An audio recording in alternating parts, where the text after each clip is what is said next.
Welcome all of you to our channel Lab Tech Guru. If you are new viewers on our channel, then you must share and subscribe our channel and don't forget to press the bell icon. Hello friends, मैं कुंदन सिंह आप लोगों का दोस्त और आज मैं आप लोगों के लिए biochemistry related top MCQ related to special test से रिलेटेड स्पेशल एमसीक्यू लेके आया हूँ। ये जो एमसीक्यू है ये आप लोगों को एग्जाम में कई बार पूछे जाते हैं। टेस्ट से रिलेटेड जो भी एमसीक्यू प्रॉब्लम होगी ये जो हमारी वीडियोज़ है आपको बिल्कुल ही दूर कर देगी आपके एमसीक्यू की प्रॉब्लम। और वो ये बायोकेमिस्ट्री का ये टेस्ट से रिलेटेड एमसीक्यू है, तो ये वीडियो आप पूरा अंत तक देखोगे, ठीक है। काफ़ी बेनिफिट मिलने वाला है आपको। Question number 11। पिछले वीडियो में हमने क्वेश्चन नंबर 10 तक देखा था। इस वीडियो में क्वेश्चन नंबर 11 से देखेंगे। Method use for estimating of specific gravity of urine is. आपको पूछा जा रहा है वो कौन सा मेथड है जिसका इस्तेमाल हम लोग स्पेसिफिक ग्रेविटी, यूरिन के स्पेसिफिक ग्रेविटी को एस्टिमेट करने के लिए करते हैं। आपके ऑप्शन है urinometer and refractometer, IV method and capillary method, Sallis and Duke method, and the last option is Ehrlich and nitrite method test. इसका राइट आंसर हो जाएगा option A, urinometer and refractometer. Urinometer का इस्तेमाल हम लोग specific gravity को measure करने के लिए करते हैं यूरिन के, और रिफ्रैक्टोमीटर जो होता है इसका इस्तेमाल एक तो स्पेसिफिक ग्रेविटी यूरिन का मेज़र करने के लिए होता ही है, साथ में ये प्लाज्मा प्रोटीन जो ब्लड में होता है, टोटल प्लाज्मा प्रोटीन, उसको भी ये मेज़र करता है, ठीक है। यानी इसके हेल्प से हम लोग प्लाज्मा प्रोटीन को भी मेज़र कर सकते हैं। किसके हेल्प से? तो रिफ्रैक्टोमीटर के हेल्प से। उसके बाद यदि हम लोग IV मेथड के बारे में बात करें या कैपिलरी मेथड के बारे में बात करें, तो मेनली IV मेथड जो होता है उसका इस्तेमाल जो होता है हम लोग ब्लीडिंग टाइप के लिए करते हैं। नॉर्मल ब्लीडिंग टाइम जो होता है उसको डिटेक्ट करने के लिए इसका इस्तेमाल करते हैं, ठीक है। IV मेथड में आप लोगों को पता होगा कि IV मेथड जो होता है इसमें हम लोग क्या करते हैं, जैसे ड्यूक मेथड में हम लोग जो हमारा फिंगर होता है, फिंगर के टिप्स को प्रिक करते हैं या तो ईयर लोब को प्रिक करते हैं।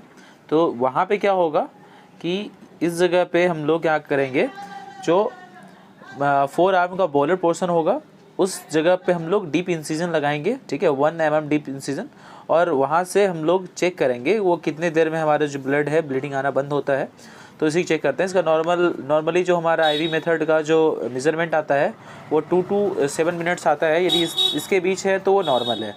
ड्यूक मेथड ये थोड़ा एक्यूरेट नहीं है, ये लेस एक्यूरेट है। यदि IV मेथड के बारे में पूछा जाए तो ये ज़्यादा एक्यूरेट मेथड है, ठीक है, वो ज़्यादा स्पेसिफिक मेथड है। इसका यदि ड्यूक मेथड के बारे में भी यदि बात किया जाए तो 1 to 5 मिनट्स इसका नॉर्मल टाइमिंग होता है, ब्लीडिंग टाइम। अब यदि हम लोग सैलिज मेथड, ड्यूक मेथड के बारे में, सैलिज मेथड के बारे में तो पता है, हेमोग्लोबिन के लिए हम लोग सैलिज मेथड करते हैं एस्टिमेशन के लिए।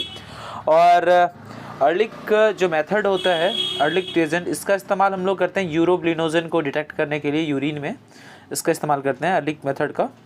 और एक है हमारा लास्ट है नाइट्राइट टेस्ट। तो नाइट्राइट टेस्ट का इस्तेमाल जो होता है कॉमनली, इसका इस्तेमाल हम लोग यूरिनरी ट्रैक्ट इन्फेक्शन को डिटेक्ट करने के लिए करते हैं, ठीक है।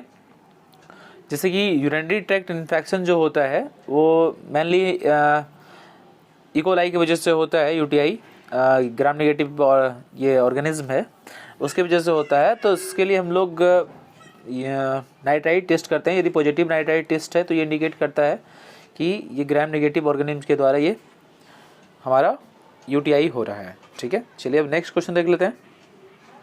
Question number 12। Solid particles of urine specimen can be separated by. वो कौन सा मेथड है जिसके द्वारा हम लोग यूरिन स्पेसिमेन में जो सॉलिड पार्टिकल्स होता है उसको सेपरेट करते हैं। आपके ऑप्शन है यहाँ पे heating, centrifugation, third option is freezing, and the last option is sterilization. इसका राइट आंसर हो जाएगा ऑप्शन बी, सेंट्रीफ्यूगेशन। आप लोगों को पता है कि सेंट्रीफ्यूगेशन वो मेथड है जिसके द्वारा क्या होता है कि हम लोग सेंट्रीफ्यूज करते हैं, जो हमारा जो भी स्पेसिमेन होता है उसको सेंट्रीफ्यूज करके उसमें जो हैवियर पार्टिकल्स होते हैं वो जो हमारा टेस्ट ट्यूब होता है उसके नीचे सेटल डाउन हो जाता है, ठीक है। तो यहाँ पे सॉलिड पार्टिकल्स को सेपरेट करने के लिए हम लोग सेंट्रीफ्यूगेशन मेथड का इस्तेमाल करेंगे। चलिए नेक्स्ट क्वेश्चन देख लेते हैं। Question number 13। Preservative like formalin and टॉलिन interfere in which type of examination of urine. आपको पूछा जा रहा है जो फॉर्मलिन और टॉलिन जो हमारा प्रिजर्वेटिव है वो किस टाइप के एग्जामिनेशन को इंटरफेयर करेगा, ठीक है, यूरिन के किस टाइप के एग्जामिनेशन। तो आपके ऑप्शन है यहाँ पे physical examination, second option is chemical examination, third option is microscopic examination and the last option is all option. इसका राइट आंसर हो जाएगा ऑप्शन बी केमिकल एग्जामिनेशन। काफ़ी आसान सा क्वेश्चन है कि यदि फॉर्मलिन और टॉलिन यदि उसमें प्रिजर्वेटिव होंगे तो उसका जो केमिकल एग्जामिनेशन होगा तो उसमें उसके वैल्यू में कुछ ना कुछ चेंजेस आएगा, ठीक है।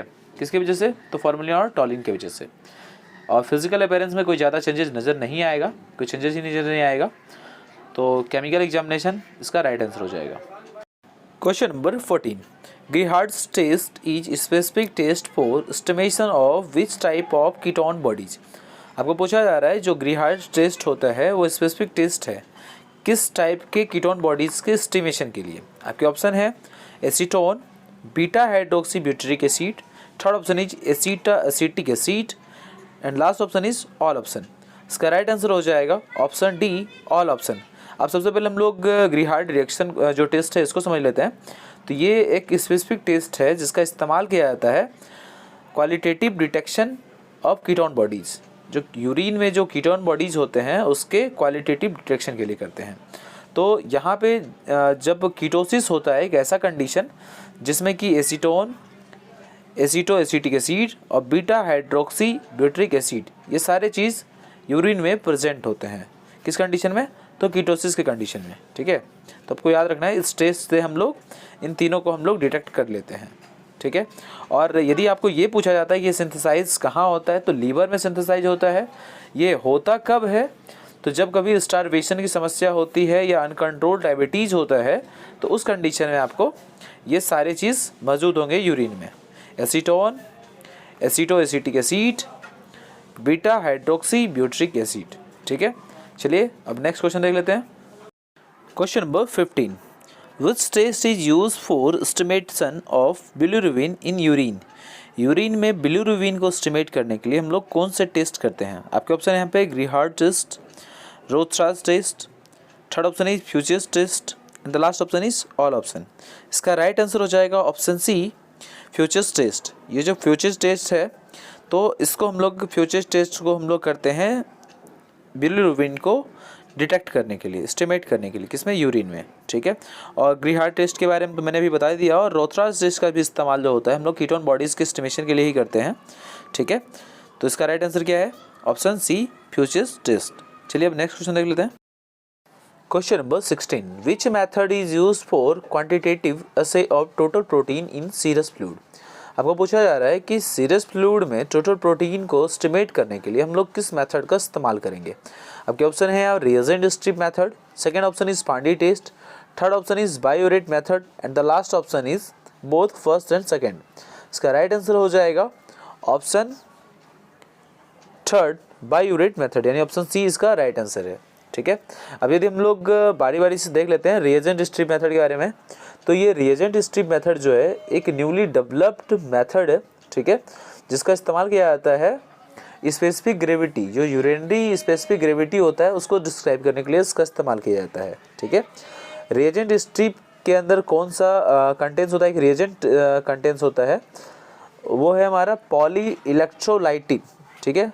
तो पॉली इलेक्ट्रोलाइट जो हमारा रिएजेंट है ये सेंसिटिव होता है कैटायंस के प्रति, ठीक है। तो आपको पता है सोडियम और पोटासियम दो कैटायंस है जो डिस्क्राइब करते हैं जो स्पेसिफिक ग्रेविटी होती है मेनली यूरेनरी की, तो उसको डिस्क्राइब कौन करता है? तो कैटायन जो सोडियम और पोटासियम है वो, ठीक है, यानी उसके कॉन्सेंट्रेशन के लिए ये रिस्पॉन्सिबल है।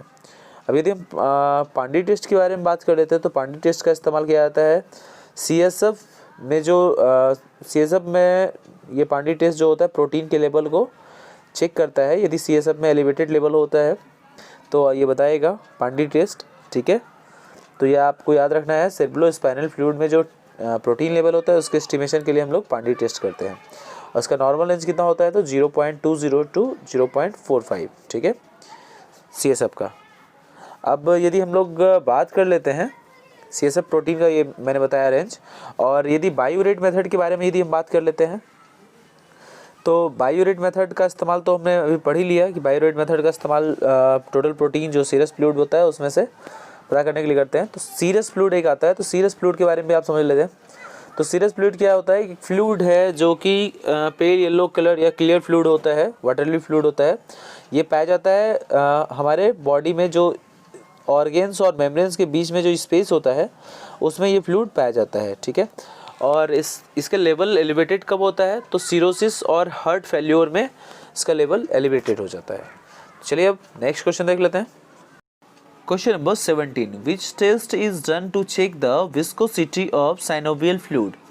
आपको पूछा जा रहा है वो कौन सा टेस्ट है जिसके हेल्प से हम लोग साइनोवियल फ्लूइड के विस्कोसिटी को हम लोग चेक करेंगे। आपके ऑप्शन है यहाँ पे string test, fibrin clot test, third option is both first and second, and the last option is none option. इसका राइट आंसर हो जाएगा ऑप्शन ए स्ट्रिंग टेस्ट, ठीक है। इसके हेल्प से हम लोग क्या करेंगे, जो साइनोवियल फ्लूइड है उसके विस्कोसिटी को चेक करेंगे। स्ट्रिंग टेस्ट में और भी होता है, इसको हम लोग इंट्रो टेस्ट भी कहते हैं, और इस टेस्ट के हेल्प से हम लोग जो पैरासाइट्स जो प्रेजेंट होते हैं अपर पार्ट में स्मॉल इंटेस्टाइन के, उनको भी डिटेक्ट करने के लिए हम स्ट्रिंग टेस्ट का इस्तेमाल करते हैं, ठीक है। फेब्रिन क्लॉट टेस्ट जो होता है उसमें हम लोग मेनली ब्लीडिंग क्लॉटिंग टाइम्स को हम लोग मेजर करते हैं, ठीक है। चलिए अब नेक्स्ट क्वेश्चन देखते हैं। क्वेश्चन नंबर 18, ये काफ़ी आसान सा क्वेश्चन है क्योंकि इसके ऊपर हम पिछले ही कुछ क्वेश्चन में डिस्कस कर चुके हैं। तो urinometer is use to measure dash in urine. तो यूरिनोमीटर किसको मेजर करता है, आपके ऑप्शन यहाँ पे volume, odour, transparency, and the last option is specific gravity. इसका राइट आंसर हो जाएगा ऑप्शन डी स्पेसिफिक ग्रेविटी, यानी स्पेसिफिक ग्रेविटी को मेजर करने के लिए हम लोग यूरिनोमीटर का इस्तेमाल करते हैं, ठीक है। और साथ में भी मैंने एक और बताया था रिफ्रैक्टोमीटर, इसका भी इस्तेमाल हम लोग स्पेसिफिक ग्रेविटी को मेजर करने के लिए करते हैं। चलिए अब नेक्स्ट क्वेश्चन देख लेते हैं। Question number 19, WHO recommended method of glucose estimation in serum. आपको पूछा जा रहा है WHO रिकमेंडेड मेथड कौन सा है ग्लूकोज एस्टिमेशन के लिए सीरम में से। तो आपके ऑप्शन है glucose oxidase peroxidase, second option is orthotolidine method, third option is modified Folin Wu method, and the last option is Benedict method. इसका राइट आंसर हो जाएगा option A glucose oxidase peroxidase. ये जो method है इसको WHO के द्वारा recommended किया गया है ग्लूकोज एस्टिमेशन के लिए।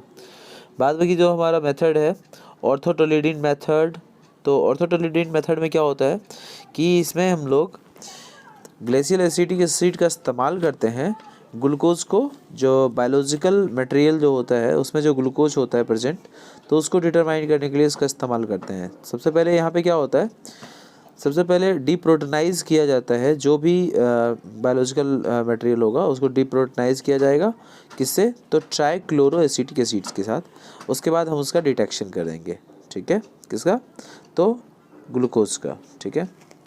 और यदि हम मॉडिफाइड फॉलन व्यू मेथड के बारे में बात करें तो इसका भी इस्तेमाल हम लोग ग्लूकोज एस्टिमेशन के लिए करते हैं, ठीक है। बेनेडिक्ट टेस्ट जो होता है वो रिड्यूसिंग शुगर के लिए करते हैं। चलिए अब नेक्स्ट क्वेश्चन देख लेते हैं। Question number 20, which method is use for diagnosis of steatorrhoea. Steatorrhoea को डायग्नोस करने के लिए किस मेथड का इस्तेमाल करते हैं, aminophenazone test, second option is gelatin film method, third option is गम-वेक test, and the last option is all option. इसका राइट आंसर हो जाएगा option B gelatin film method, ठीक है। अब यदि हम लोग बात कर लेते हैं गम-वेक टेस्ट के बारे में, तो ये जो टेस्ट होता है एक स्टूल, एक ऐसा समझ सकते हैं कि स्टूल टेस्ट जो होता है वेक टेस्ट, जो कि ये हिडन ब्लड जो होता है स्टूल सैंपल में उसको ये देखता है, ठीक है। अब यदि हम लोग बात कर लेते हैं एमाइनोफिनेजोन टेस्ट के बारे में, तो ये जो हमारा टेस्ट होता है ये अकल्ट ब्लड टेस्ट के लिए, अकल्ट ब्लड के लिए हम लोग करते हैं, ठीक है, इस टेस्ट को। चलिए अब नेक्स्ट क्वेश्चन देख लेते हैं। Question number 21, test for estimation of occult blood in stool include. आपको पूछा जा रहा है कि इसमें से ऐसा कौन सा टेस्ट है जो कि अकल्ट ब्लड यदि स्टूल में इंक्लूड है तो उसको टेस्ट करने के लिए हम उसको इस्तेमाल करते हैं। आपके ऑप्शन है यहाँ पे Heller's test, benzidine test, third option is both first and second, the last option is none option. इसका राइट आंसर हो जाएगा बेंजीडाइन टेस्ट, ठीक है। बेंजीडाइन टेस्ट की हेल्प से हम लोग क्या करते हैं कि जो अकल्ट ब्लड जो होता है उस स्टूल में जो ब्लड होंगे इंक्लूड, उसको हम लोग मेजर करेंगे, ठीक है।